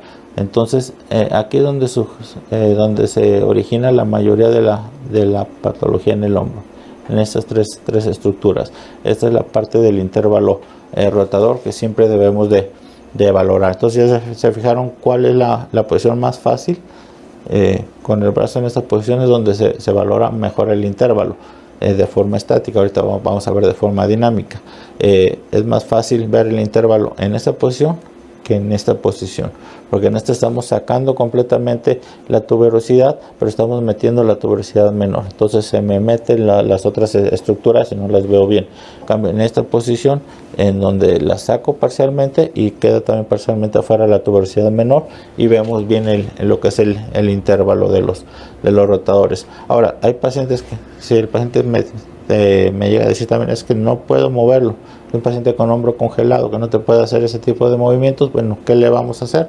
Vamos a pedirle que ponga el brazo a un lado, así, y vamos a mover el brazo, la mano hacia adentro, así, dejarlo hacia adentro completamente. En esta posición, igual, si vemos la inserción del tendón del supraespinoso. Aquí estamos viendo viendo la inserción. Esta maniobra te la hacen todos los pacientes: eje largo, acromion, eje corto. Sí, aquí lo estamos viendo. Ahora le voy a pedir que, así como lo tiene en la mano, la mueva completamente hacia afuera. Al hacerlo completamente hacia afuera, en la misma posición, estamos viendo el tendón del subescapular. Aquí vemos un eje corto y un eje largo. Entonces vamos a hacer este ejercicio. Así como está hacia afuera, vamos a pedirle que la mueva hacia adentro despacio y hacia afuera despacio. Hacer este movimiento. Entonces vamos a dejarlo primero hacia adentro, y cuando le diga lo voy a ir moviendo hacia afuera. Entonces, ¿por qué les voy a pedir hacer esta maniobra? ¿Por qué? Porque estamos viendo el tendón del supraespinoso. Incluso ya se empieza a inflamar un poco la bursa por la movilidad que le estamos dando. Estamos viendo supraespinoso, lo movemos un poco hacia afuera. Eso es despacio. Más todavía. Ahí deténganmelo. Entonces aquí ya estamos en el bíceps largo y seguimos hacia afuera. Importante hacia afuera. Y subescapular. Entonces ya vimos toda la zona del intervalo rotador de forma dinámica. Ahora me voy a mover el transductor, donde vemos la inserción del subescapular. Ahora despacio lo movemos hacia adentro. Más ahí. Un poco más. Lo seguimos moviendo hacia adentro. Vemos subescapular. Vemos el bíceps. Y vemos supraespinoso. ¿Sí? Entonces ahí vimos en el intervalo rotador, vimos el movimiento tanto del subescapular, la cabeza, el bíceps femoral y supraespinoso. Entonces con esta maniobra podemos valorar de forma integral, de forma correcta, lo que es el intervalo de los rotadores. Después vamos a pedirle al paciente que ponga el brazo en esta posición. Vamos a ver si está pinzando o no ese tendón. Hay dos formas de valorarlo. Les comentaba, una es pidiéndole al paciente que mueva hacia atrás el brazo, y cuando yo le diga, simplemente va a hacer este movimiento, ¿sí? Un movimiento natural, hacer esto. Entonces lo movemos hacia atrás, ahí lo detenemos. Entonces ya vimos la inserción, ya no quiero ver la inserción, ya sé que está bien. Lo que quiero valorar es el acromion, que es este de aquí, y cómo está pasando. Si este es el tendón, este es el acromion, esta es la inserción. Movemos el brazo hacia adelante y vean cómo se pasa. ¿Sí? Entonces ya pasó el tendón. Lo regresamos. Vamos a repetirlo. Vamos a mover un poco más lateral para verlo mejor. Lo movemos hacia adentro y vean cómo pasa ese tendón. Y lo regresamos. ¿Sí? No hay pensamiento. Si tengo dudas todavía con eso, vamos a ponerlo a un lado del brazo y le voy a pedir que a 45 grados haga este movimiento. ¿Sí? Más o menos a este nivel. Así. Ajá. Entonces lo vamos a bajar y me posiciono y le pedimos, lo movemos. Y vean cómo pasa. Y lo bajamos. Entonces, si lo identifican, se los muestro. Acromion, tendón, tuberosidad mayor. Movemos hacia arriba el brazo, ahí pasó. Y lo descansamos. Entonces, viéndolo despacio, vean cómo pasa completamente. Cómo está el tendón, cómo está el acromion. Y al yo moverlo,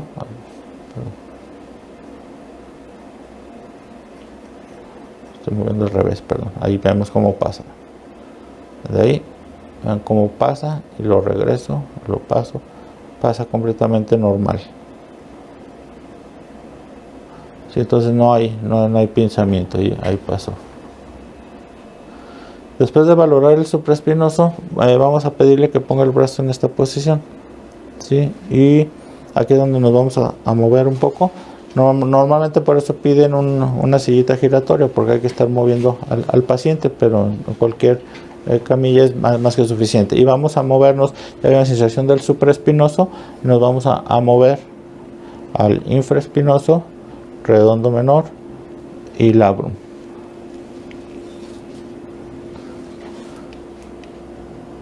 Entonces estamos viendo supraespinoso, igual, vean dónde la posición que tenemos el brazo. Estamos viendo supraespinoso, ya con un poco de dilatación bursal por los movimientos. Nos seguimos moviendo. Infraespinoso es más adelgazado en relación al supraespinoso. Si quieres ver el redondo, nos bajamos un poco. Y aquí vemos el redondo todavía más adelgazado. Y prácticamente lo más que vemos del redondo es músculo. Y nos seguimos bajando a la parte posterior hasta caer al labrum. Aquí estamos viendo el espacio glenohumeral, estamos viendo el triangulito. Este triangulito corresponde con el labrum. Para confirmar que está bien este labrum, que no hay extravasación de líquido, que no hay ningún problema, lo vemos. Vemos el triangulito, lo posicionamos y le pedimos que mueva el brazo así como está, hacer esto. Entonces lo mueve hacia afuera y hacia adentro. Vemos cómo permanece el triangulito en todo momento, hacia afuera, hacia adentro.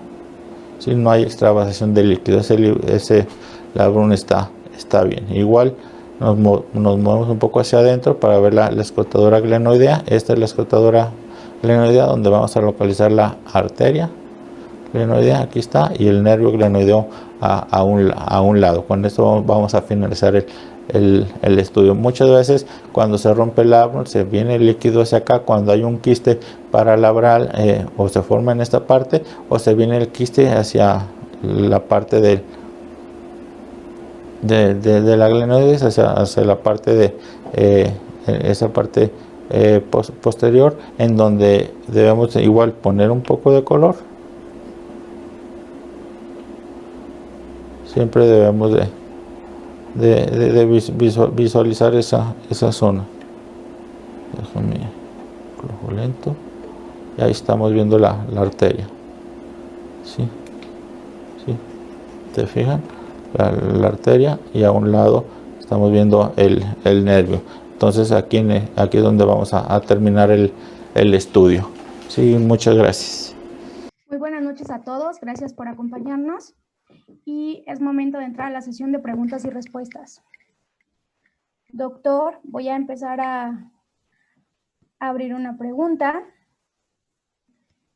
La doctora Carmona nos pregunta, ¿hay alguna preferencia de qué o a qué lado colocar el marcador del transductor, ya sea hombro derecho o izquierdo? Bueno, normalmente nosotros colocamos el transductor cefalocaudal y hacia el lado interno, o sea que la marca del transductor debe estar hacia arriba o hacia adentro. Ya en el eje largo es hacia arriba, tanto en cualquiera de los dos hombros, y hacia adentro. Hombro derecho sería en esta posición, hombro izquierdo sería esta posición. Por lo general es arriba y adentro el marcador del transductor. Muchas gracias. La doctora Mora nos pregunta, ¿cuáles son los artificios más frecuentes y cómo se pueden evitar? Bueno, dentro de los artificios que nosotros nos encontramos en la ecografía musculoesquelética, hay uno en particular al que le debemos de poner mucha atención y debemos, siempre lo comento en mis charlas, debemos aprender a convivir con él. Sí, este artefacto es el que se le llama anisotropía. La anisotropía es la formación de una falsa imagen hipoecogénica o anecoica, la cual la formamos nosotros mismos simplemente por no poner el transductor completamente perpendicular a la estructura que estamos visualizando. Entonces, si yo pongo el transductor y no lo tengo completamente perpendicular, viene el haz del sonido y no regresa al transductor, sino que regresa fuera del transductor, entonces me va a dar una falsa imagen y podemos nosotros mal diagnosticar ya sea una tendinosis o incluso hasta una ruptura. Por eso es de que siempre debemos de tener mucho cuidado en que si nosotros vemos alguna patología, debemos de confirmarla por lo menos en dos ejes, en el eje largo y el eje corto. Gracias. La doctora Yasmín y la doctora Castro nos preguntan, ¿cuánto debe medir el espacio articular acromio-clavicular? Bueno, normalmente, si se fijaron en la charla, y los que me conocen en mis diferentes charlas, yo no hablo mucho de mediciones, pero lo que nos mencionan los libros por lo general es de que el espacio articular acromio-clavicular debe medir entre entre 3 a 5 milímetros, eso es lo normal. Puede haber alguna variabilidad, pero no siempre, nunca es mayor a 2 milímetros. Entonces, de 3 a 5 es lo normal. O si nos trasladamos a la placa simple también, correlacionándolo, si estamos pensando en una luxación, en el espacio clavicular con la cabeza humeral, no debe ser mayor normalmente de 12 milímetros. Perfecto, muchas gracias. La doctora Gil Lara nos pregunta, ¿se sigue utilizando criterios de NELS? Bueno, realmente yo no he escuchado el término de criterio de NELS. Me imagino o quiero pensar que se refiere a criterios mayores y criterios menores. Normalmente si es esto a lo que se refiere, sí se sigue utilizando. Normalmente incluso hay una charla completa hablando de estos criterios en donde ya en un resumen rápido, prácticamente hablar de 2 criterios menores o de un criterio mayor, con eso es suficiente para hacer diagnóstico de ruptura a nivel de manguito rotador. Gracias. El doctor Luis Mercado nos pregunta, ¿el índice de dureza es el mismo en la elastografía por strain? Y de ser así, ¿con quién comparamos? ¿Con qué tejido se compara? Sí, es la misma base. Estamos hablando aquí de que nosotros en musculoesquelético utilizamos la sonolastografía semicuantitativa, en donde nosotros nos vamos a fijar primero en el color, ¿sí? En donde, como estuve mostrando, o de acuerdo a las imágenes que estuve mostrando, lo más blando se va hacia el color verde, lo más duro al color rojo, y lo más duro se va al color azul. Normalmente hay una medición cuantitativa que no supera los 6, de 0 a 6 más o menos, en donde nosotros vemos ese índice de firmeza. El índice de firmeza del que estoy hablando es básicamente sí, la reacción del tendón o del músculo que estamos comprimiendo, comprimiendo con el transductor. Entonces, entre más blando esté ese músculo, obvio, el índice de dureza va a ser mucho más bajo. Entre más duro esté, va a subir ese índice de dureza. Normalmente, los índices de dureza del cable, lo normal es entre 1.5 y 3.5. Hablando menos de 1, estamos hablando de una ruptura o de un tendón que no está respondiendo a la compresión. Y al contrario, cuando sube arriba de 3.5, hay 2 causas. Una, o es la fibrosis, el que está muy duro ese tendón, o está muy inflamado, y al inflamarse ese tendón se está contracturando. Entonces, por eso es que se nos eleva el índice en estos casos. Gracias. La doctora Laura Mayoral nos pregunta, ¿en las rupturas aún está indicado reportar el porcentaje o solo el grado?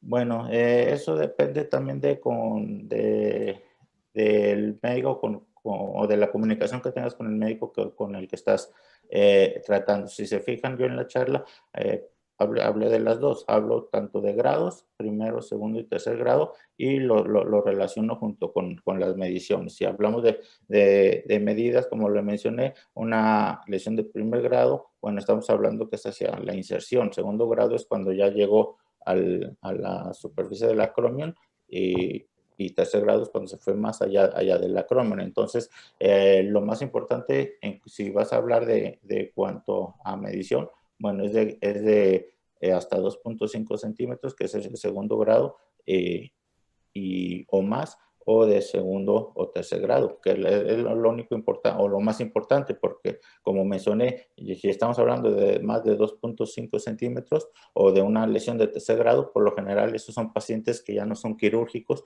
porque ese tendón ya no está funcionando, ya está muy atrófico, incluso el músculo debe estar también ya con mucha atrofia, y al quererlo jalar, es muy probable que al darle fuerza en la recuperación, si no es que antes se va a volver a romper, porque no tiene nada de firmeza. Incluso aquí nos ayuda nuevamente la sonolastografía para ver cómo está la firmeza de ese mismo tendón.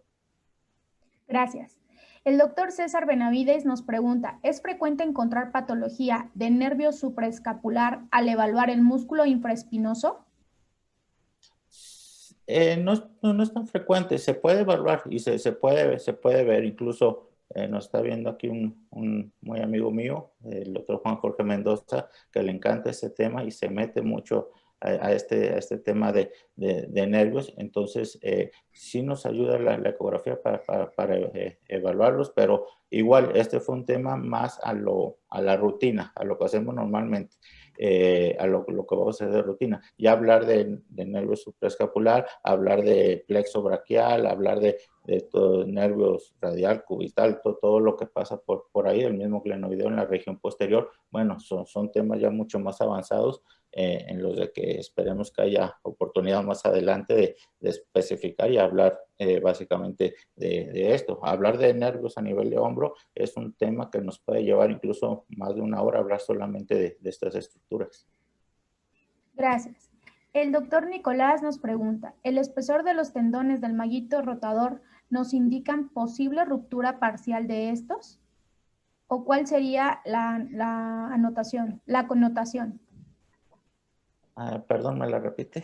Claro, el espesor de los tendones del maguito rotador nos indican posible ruptura parcial de estos, ¿o cuál sería la connotación? Sí, bueno, nos puede hablar de ruptura parcial o incluso de ruptura completa. Hablando de los criterios que mencionaba hace rato, uno de los criterios menores es el signo de la atrofia del tendón, hasta así se le llama, en el cual es un tendón que ya se rompió, pero ya tiene tanto tiempo que está roto que hay mucho tejido de granulación en toda la zona donde estaba el tendón. El deltoides ya hubo herniación sobre esa parte y nosotros podemos verlo como si fuera un tendón muy delgado, pero en realidad no es tendón, sino es simplemente tejido de granulación en esa zona. Entonces, cuando nosotros vemos marcado adelgazamiento del tendón, por lo general vamos a hablar de una ruptura completa. Gracias. El doctor Jesús Alberto Beltrán nos pregunta, ¿existe el abordaje transaxilar? Y de ser así, ¿se puede utilizar para rodete glenoideo?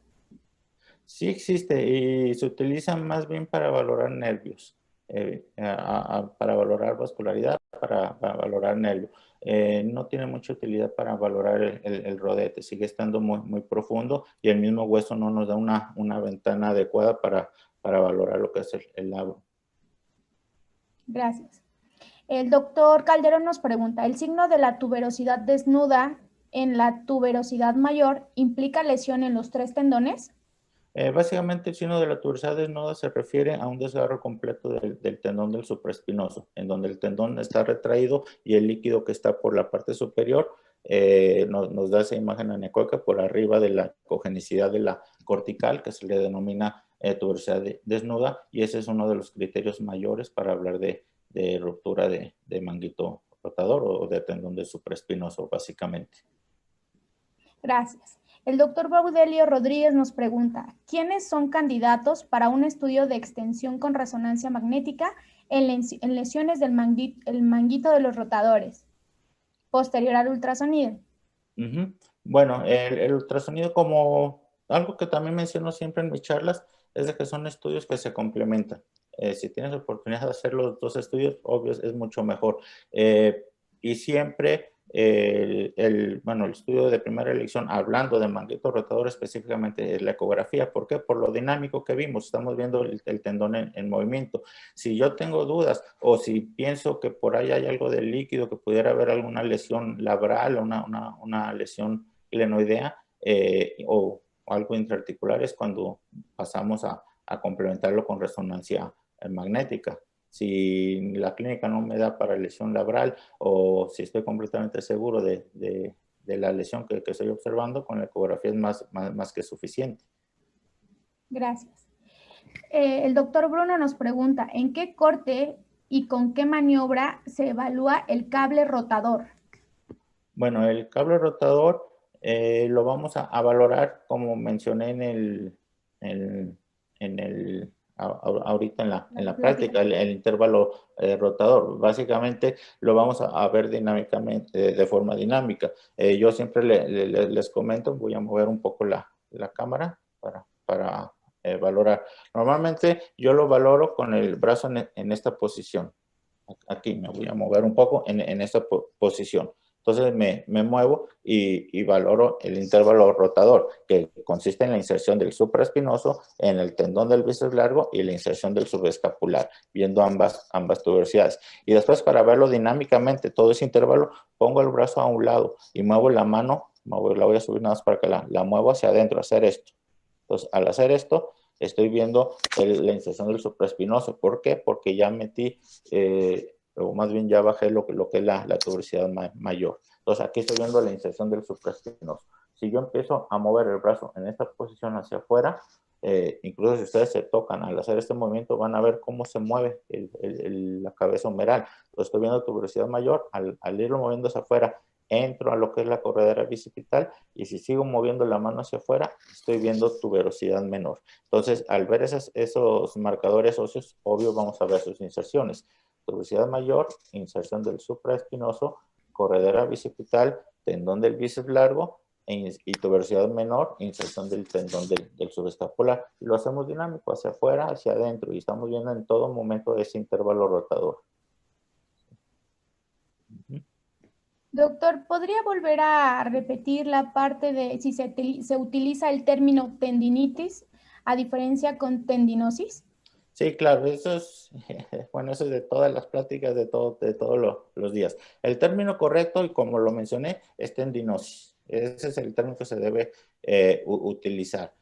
Pues es una degeneración tendinosa, no estamos viendo el proceso inflamatorio como tal, pero muchas veces nosotros al reportar, y más como es mi caso, que me dedico mucho a la medicina privada, al reportar yo tendinosis, muchas veces los seguros no les aceptan este término, lo toman al paciente, lo toman como si fuera algo crónico y después no les autorizan la cirugía. Es por eso que, aunque dentro del mundo color de rosa se debe decir tendinosis, en la realidad tenemos que seguir hablando de tendinitis. Incluso durante la charla hablo mucho de tendinitis. ¿Por qué? Porque estás acostumbrado a hablarlo así con los clínicos, a hablarlo así con el paciente. Entonces, tú tienes que hablar de una tendinitis para que el seguro la acepte el reembolso, digamos así, a su paciente, la patología, o para que le acepte el pase a rehabilitación.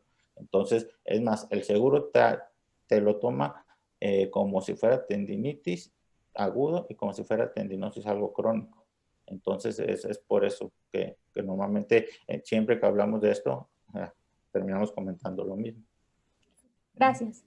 El doctor Carlos López nos pregunta, ¿cómo se visualiza la extravasación de líquido sinovial en el hombro? Ok, normalmente, ¿dónde vamos a ver líquido? Normalmente en el hombro estamos hablando de que hay líquido en las bolsas y que hay líquido en la articulación. Hablar de extravasación de líquido, estamos hablando de que hay líquido en la articulación.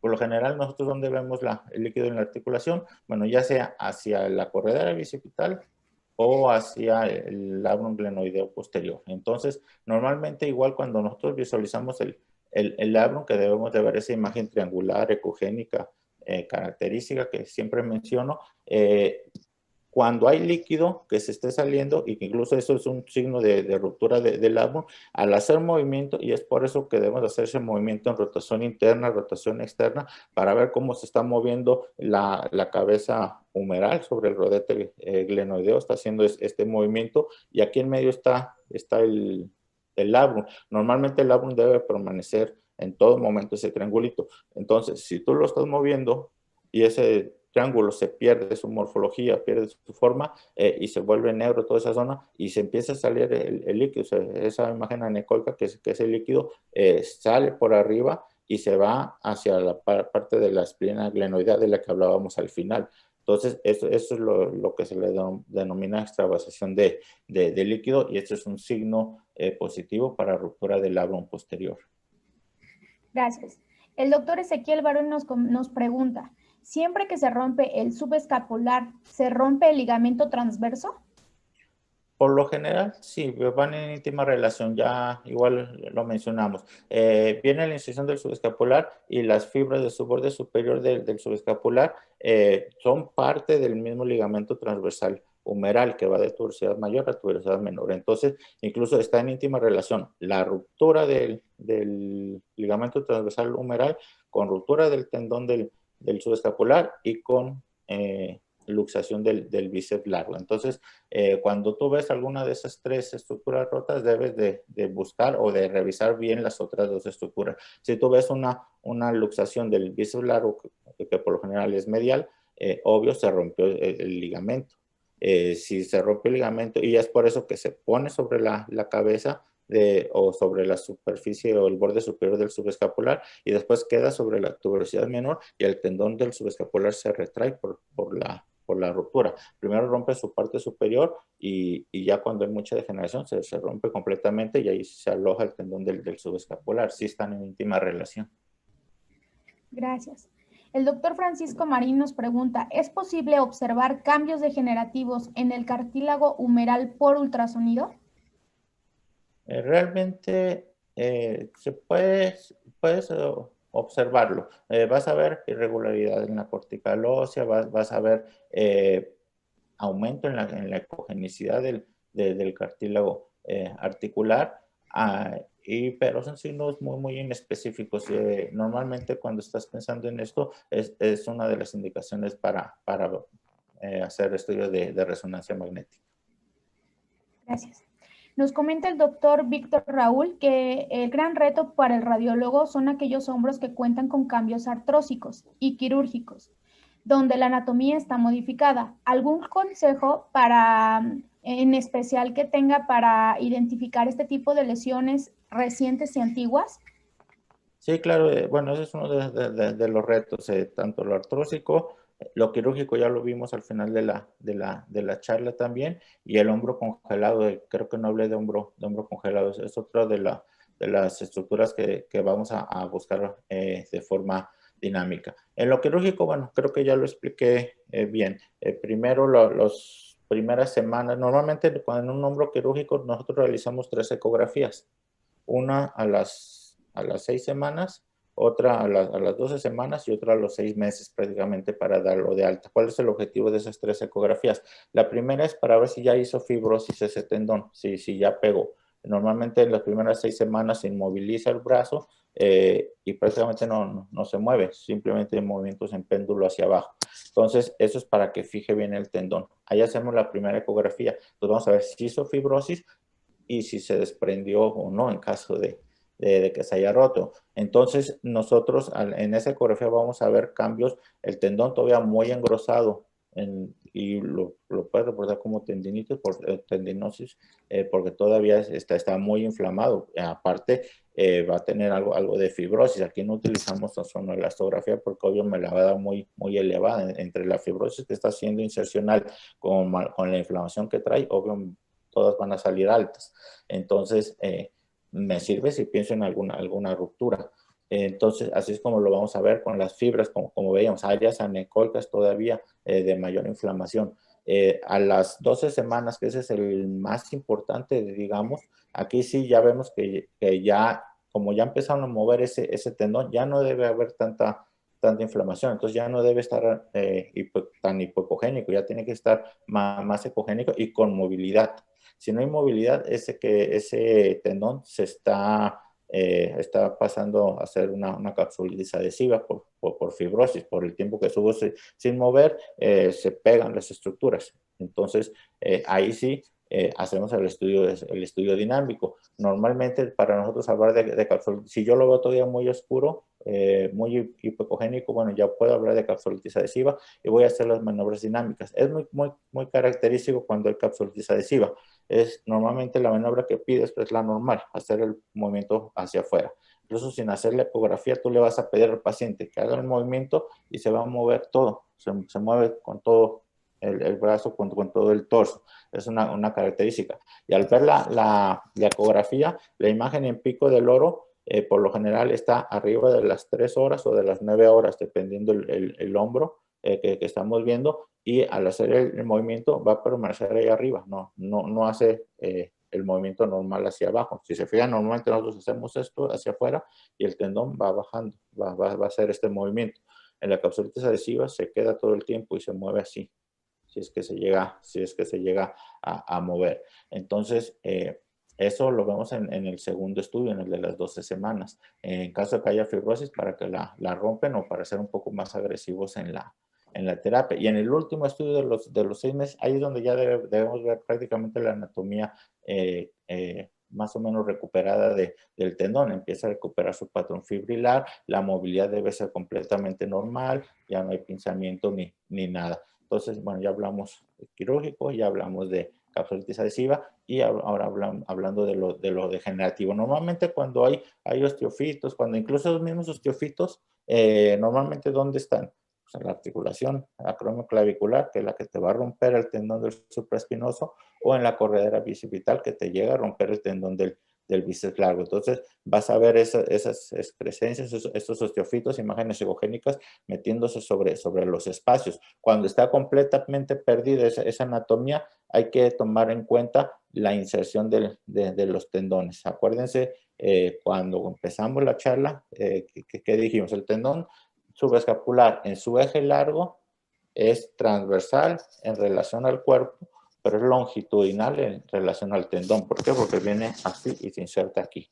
El tendón del supraespinoso es longitudinal en relación al cuerpo y longitudinal en relación al tendón, porque va de arriba hacia abajo y se inserta en esta forma. Entonces, ese es un tip muy claro. Si tú estás viendo la imagen del pico del loro y tienes el transductor transversal, así tenga el brazo por ningún lado, estás viendo el tendón del subescapular. Si tú tienes el transductor longitudinal, estás viendo la imagen del pico del loro, estás viendo el tendón del supraespinoso. Muchas gracias, doctor. Agradecemos a todos sus preguntas. Felicidades por la ponencia.